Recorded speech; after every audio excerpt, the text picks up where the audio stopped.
In this class, we are going to learn about aptitude. Aptitude is the capacity to acquire proficiency with a given amount of training. Aptitude represents a pattern of traits which indicates a person's future potentialities. Aptitude എന്ന് പറഞ്ഞാൽ നമുക്ക് innate ആയിട്ടുള്ളൊരു നമ്മുടെ ഒരു കപ്പാസിറ്റിയാണ്, അല്ലെങ്കിൽ നമ്മുടെ innate ആയിട്ടുള്ള abilities ആണ്.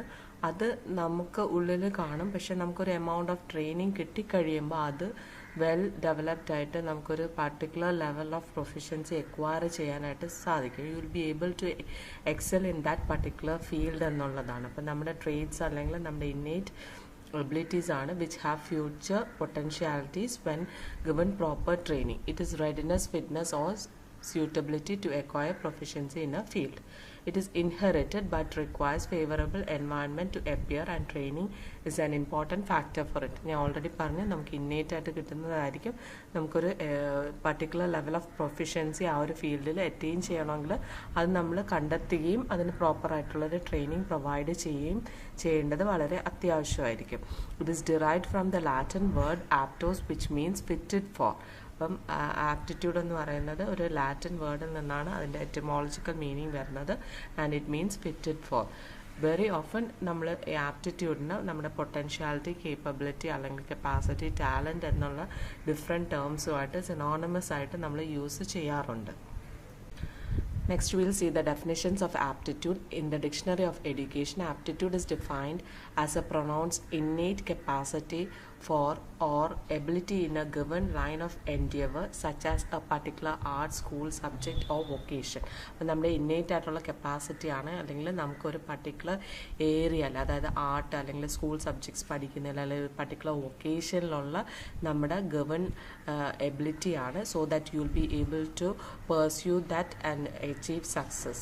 Tuckman defines aptitude as a combination of abilities and other characteristics, whether native or acquired, or believed to be indicative of an individual's ability to learn, to develop proficiency in particular areas. Tuckman define ചെയ്യുന്ന അനുസരിച്ച് നമ്മുടെ combination of abilities ആണ്. അത് ഇന്നേറ്റും ആകാം, അതുപോലെ തന്നെ ചില സിറ്റുവേഷൻസിൽ എക്വയർഡും ആകാം. And it indicates our ability to develop proficiency in particular areas. ഞാൻ പറഞ്ഞു ഓൾറെഡി നമുക്കുള്ള എബിലിറ്റീസിനെ നമ്മൾ ട്രെയിൻ ചെയ്തെടുക്കുകയാണെങ്കിൽ നമുക്ക് ആ ഒരു പർട്ടിക്കുലർ ഫീൽഡിൽ ഒരു ലെവൽ ഓഫ് എഫിഷ്യൻസി അല്ലെങ്കിൽ ഒരു എക്സലൻസ് നേടാനായിട്ട് സാധിക്കും എന്നുള്ളതാണ് ആപ്റ്റിറ്റ്യൂഡിൻ്റെ ഇമ്പോർട്ടൻസ് എന്ന് പറഞ്ഞാൽ. Next is the characteristics of aptitude. Aptitude is an inner potential. നമുക്ക് ഇന്നേറ്റ് ആയിട്ട് ഒക്കർ ചെയ്യുന്ന അല്ലെങ്കിൽ നമ്മുടെ ഉള്ളിലുള്ളൊരു പൊട്ടൻഷ്യലാണ് ആപ്റ്റിറ്റ്യൂഡ് എന്ന് പറഞ്ഞാൽ. And in some situations it can be acquired also. So potentials can be acquired or innate. Specific skills in particular area. Aptitude എന്ന് പറയുമ്പോഴത്തേക്കും നമുക്ക് എല്ലാ ഏരിയയിലും ഒരേപോലെ ആപ്റ്റിറ്റ്യൂഡ് ഉണ്ടാകുന്ന ഇല്ല. നമുക്ക് സ്പെസിഫിക് ആയിട്ട് ചില ഏരിയാസിലായിരിക്കും ആപ്റ്റിറ്റ്യൂഡ് ഉള്ളത്. So it will be your abilities in particular areas of learning, art അല്ലെങ്കിൽ മ്യൂസിക്, ഡാൻസ്, ഇങ്ങനെ സ്പെസിഫിക് ഏരിയാസിലായിരിക്കും. Aptitude is indicative of one's potentialities. നമുക്ക് ഫ്യൂച്ചറിൽ എത്രമാത്രം നമുക്ക് ഡെവലപ്പ് ചെയ്യാൻ സാധിക്കും എന്നുള്ളത് കാണിക്കുന്നതാണ് നമ്മുടെ aptitude. Aptitude is a result of interaction of hereditary and environment. Aptitude നമുക്ക് പാരമ്പര്യമായിട്ട് കിട്ടുന്ന ചില കാര്യങ്ങളായിരിക്കാം, പക്ഷെ അത് എൻവയൺമെൻറ്റുമായിട്ടുള്ള ആപ്റ്റിറ്റ്യൂഡ് നമുക്ക് പാരമ്പര്യമായിട്ട് കിട്ടുന്ന ചില കാര്യങ്ങളായിരിക്കും, പക്ഷേ അത് എൻവയൺമെൻറ്റുമായിട്ടുള്ള ഇൻട്രാക്ഷൻ വഴിയായിരിക്കും അത് ഡെവലപ്പ് ചെയ്യുന്നത്. So it is a result of interaction of hereditary and environment. The concept of aptitude is very broad, is not confined to specialized learning capabilities. അതായത് നമുക്ക് ആപ്റ്റിറ്റ്യൂഡ് എന്ന് പറയുന്നത് ഒരു സ്പെസിഫിക് ലേണിംഗ് ഏരിയയിൽ ആണെങ്കിൽ തന്നെ അതിൽ മാത്രം ഒതുങ്ങി നിൽക്കുന്നതല്ല. ഒരാൾക്ക് ഒന്നിൽ കൂടുതൽ ആപ്റ്റിറ്റ്യൂഡ്സ് ഉണ്ടായിരിക്കും. It can be in wide diverse areas.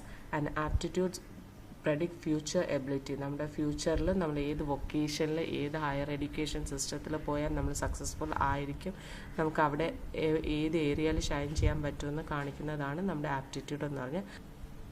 Aptitudes are qualities of an individual that can be harnessed by appropriate training. Repeat ചെയ്യുന്ന പോയിന്റ് തന്നെയാണ്. ആപ്റ്റിറ്റ്യൂഡ് എന്ന് പറഞ്ഞാൽ നമ്മുടെ ക്വാളിറ്റീസ് ആണ് which can be developed by providing proper training. So your innate abilities which helps you to be successful in certain areas through proper training, that is to attain a level of proficiency after proper training and through interaction with the environment can be called as aptitude. Next, we'll see the measurement of aptitudes. Aptitudes are generally tested in the form of aptitude battery, which tests a large number of aptitudes at one time with a series of small tests for each aptitude. ഒരു ആപ്റ്റിറ്റ്യൂഡിനെ test ചെയ്യുന്ന ഒരു test ആണെങ്കിൽ അത് aptitude test ആയിരിക്കും. Number of aptitudes ഒരുമിച്ച് ഒരു series ആയിട്ട് test ചെയ്യുന്ന ഗ്രൂപ്പ് ഓഫ് ടെസ്റ്റ് ചേർന്നതിനെയാണ് ആപ്റ്റിറ്റ്യൂഡ് ബാറ്ററി എന്ന് പറഞ്ഞത്. So there are many aptitude test batteries which are utilised in education. And one of the most important test battery is General Aptitude Test Battery, GATB. അതൊരു multiple aptitude test ബാറ്ററിയാണ് use to predict 100 job specifications വെച്ച് നമ്മളത് പെർഫോമൻസിനെ relate ചെയ്ത് predict ചെയ്യാനായിട്ട് use ചെയ്യുന്നൊരു test ബാറ്ററിയാണ്. It is extensively used for finding the relationship between cognitive abilities, primarily general intelligence and job performance.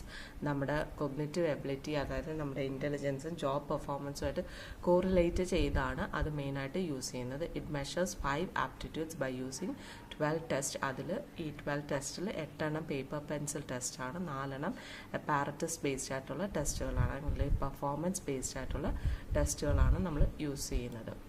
The 9 areas of testing in the General Aptitude Test Battery is intelligence, verbal, numerical, spatial, form perception, clerical perception, motor coordination, finger dexterity, manual dexterity. അപ്പോൾ അതെന്താണെന്നൊക്കെ അവിടെ കൊടുത്തിട്ടുണ്ട്. Just ഒന്ന് വായിച്ച് മനസ്സിലാക്കി വെക്കുക. ഇതൊന്നും അത്ര important അല്ല from exam point of view. And ഈ ഓരോന്നിനെയും ഓരോ നൊട്ടേഷൻ വെച്ച് കൊടുത്തിട്ടുണ്ട്. ആ നൊട്ടേഷനെ ബേസ് ചെയ്ത് തന്നെ അല്ലെങ്കിൽ ഈ കാറ്റഗറി ബേസ് ചെയ്ത് തന്നെ ഇതിനെ വീണ്ടും 3 ക്ലസ്റ്റർ ചെയ്തിരിക്കുകയാണ്. Clustered in the 3 groups. That is cognitive. Cognitive വരുന്നത് GVN, that is G stands for intelligence, V verbal and N numerical. Perceptual stands for SPQ, അതായത് spatial, form perception and clerical perception. Psychomotor stands for KFM, which is motor coordination, finger dexterity and manual dexterity. The next type of battery is multi-dimensional aptitude battery, which is developed by Bennett, Seashore and Westman. It was one of the most important and commonly used multiple aptitude test battery. It was published in 1947 for the first time, and later it was revised many times. It is used for the 8th to 12th standard male and female students, and it is a power test mainly, and only the category of clerical speed and accuracy is a speed test. Power test എന്ന് പറഞ്ഞാൽ കൂടുതലും time base ചെയ്തതിനേക്കാട്ടിലും കൂടുതൽ എത്ര items നമ്മൾ ചെയ്യുന്നു എന്നുള്ളതിനാണ് അവിടെ importance കൊടുക്കുന്നത്. Speed test ആണെങ്കിൽ the time or the speed in which you do the test is more important. It consists of 8 different tests: verbal reasoning, numerical ability, abstract reasoning, spatial relations, mechanical reasoning, perceptual, clerical speed and accuracy, spelling and language use.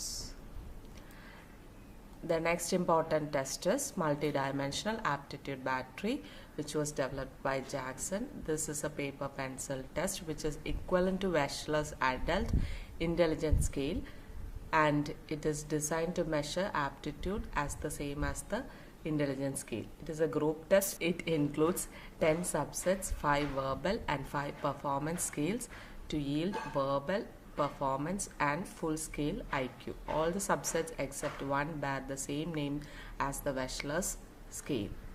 The 10 subsets are listed below. The verbal and performance. Verbal includes information comprehension, arithmetic, similarities, vocabulary, and performance include digital symbol, picture symbol, spatial, picture arrangement, object assembly.